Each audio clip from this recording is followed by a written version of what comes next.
Hi, everybody. Welcome to week 3 of design thinking. You are in your second week of design sprint number 1, and I wanted to just send a short video with a few updates and thoughts as you progress your work. So if you haven't done so already, please go in and see my feedback from week number 1. I went through and left feedback in the rubric itself, and then also gave you some kind of overarching points in the bottom. Don't worry if you're still working through things. Perfection is never the intent with this work. It's really just watching your ability to dive deep, think differently, think divergently when necessary, challenge your assumptions. These are things that you can't necessarily put a tidy rubric around or answer specific questions in a specific way to get. Every project's going to look different. It's going to look different based on you, your perspective on the problem or opportunity. It's going to depend on the industry. It's going to depend on how close you are to the subject, all of these things. So don't worry. Every project is going to be unique and take a different path. If you're ever having any questions or doubts about your direction, shoot me an email. Happy to hop on a call, either my cell or via Zoom at any time. Okay. One of the things that I saw a lot in my feedback for week number 1 was some confusion around the Kanban board. Now, this agile aspect to this class is really important, and it's something that I want you to focus on. So I was pretty light in my feedback and generous with my grading around this in week number 1, but I'm going to be looking for your ability to do a better job of this next time around. So this upcoming deliverable on Monday. With your Kanban board, I want to see very detailed next steps. So depending on where you are in your process, if you're going to be having additional interviews and want to know who your stakeholders are that you're going to focus on, who these folks are, how you're going to reach out to them, when you're going to schedule time, what tools you're going to use, how you're going to modify your question map if necessary. This gives both me and you an opportunity to really understand your progress in thinking about what you want to accomplish in this next design sprint. So high level, tasks related to the questions that I pose in the assignment are not what I'm looking for. What I'm looking for is your ability to break those down into actionable tasks to help you get to that point. So one of the things I want to recommend to you as an alternative to using the Kanban board Miro is using another productivity tool. Personally, for me in my own personal Kanban, I use Todoist.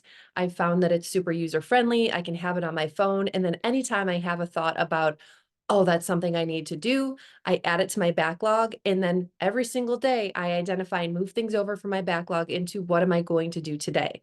So let me show you what this looks like for me personally, and then you can decide whether Todoist is going to be a tool that you think will work better for you. Just like Miro in many of your comments that said, this would actually be a really cool tool to to use at work. I want to keep using it. I hope to provide you some additional tools. One, overarching with the Kanban board, but two, maybe Todoist is something that you will love and will help you stay on track with all the rest of your work as well. So feel free to explore the tool, whether it's going to be in a Miro board, whether you're doing it in a Word document, or whether you're going to do it on Todoist. I want to see that you go deeply, but feel free to play around with tools that are going to work best for you. So let me show you very quickly what this looks like for me. So I'm going to put this here. So I have a Todoist app on my phone, and then there's also a desktop application that I can pull up. So for me, this is my Kanban board for Oswego. As you can see, I've got 2 columns here. I keep it pretty simple. I have my backlog, and then I have what I'm doing today. So in my backlog, I have a research paper revisions I have to get back to my colleague Jerome. I need to schedule a meeting with the Oswego IT team and an RIT team I'm working on for a project. I have some pitches coming up next week that I need to outline my talking points for. I need to register my son for lacrosse. It's due on Sunday. I can't forget that. Create question outlines for a video that I'm going to be making on Friday on campus. I need to grade my operations discussions and the team notes from my undergraduate class as well.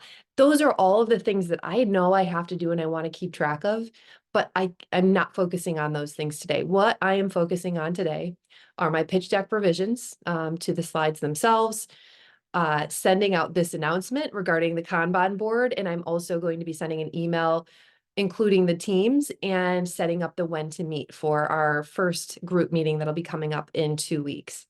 And then I also have to submit a request for design work for another project I'm working on. So for me today, this helps me really key in on the things that I want to accomplish. I would imagine for those of you that are working full time, most of your day is comprised of meetings, responding to emails, trying to keep track of stuff. And the real work, right, a lot of times gets pushed to the side or the back burner. You may have heard of the term eat the frog. So this is kind of a productivity mantra that a lot of folks use, where it's like, okay, you take the thing that you don't want to do most and you put that front and center and you do it first thing every morning. Then once you overcome that, you feel much better, your productivity increases, and you can easily manage your work throughout the day instead of stressing about that thing you don't want to do. A Kanban board really helps us do that, right? It helps us prioritize our work, make sure that we're not focusing on too much at a time, helps us stay on track, and not lose sight of anything that's important or coming up. And when we're working in teams, especially in an agile kind of format where we've got a number of different team members and we're all working toward the same goal, these Kanban boards, when we share them with team members, really help us all stay connected with the work that has to be done. So right now, here in this class, this is only building the practice for yourself. But I do want you to really start to challenge yourself a little bit more to go deeper with these Kanban boards.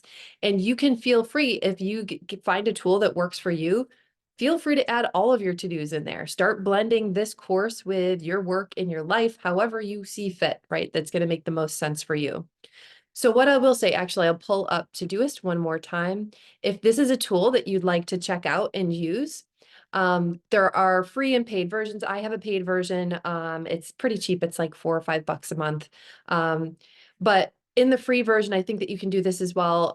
If you want to try Todoist, there are a couple of ways. You could either just take a screenshot of your Kanban board and throw it in Miro to meet the requirements of the course with your deliverables, or you can go over to the share button and you can type in somebody else's email in there and add them to your Kanban board. So you're welcome to add me to your Kanban board if you'd like, or again, you can keep it to yourself and just take a screenshot of it. But I would suggest that you explore some alternatives because it was clear that a number of you were kind of struggling to figure out how to use that effectively.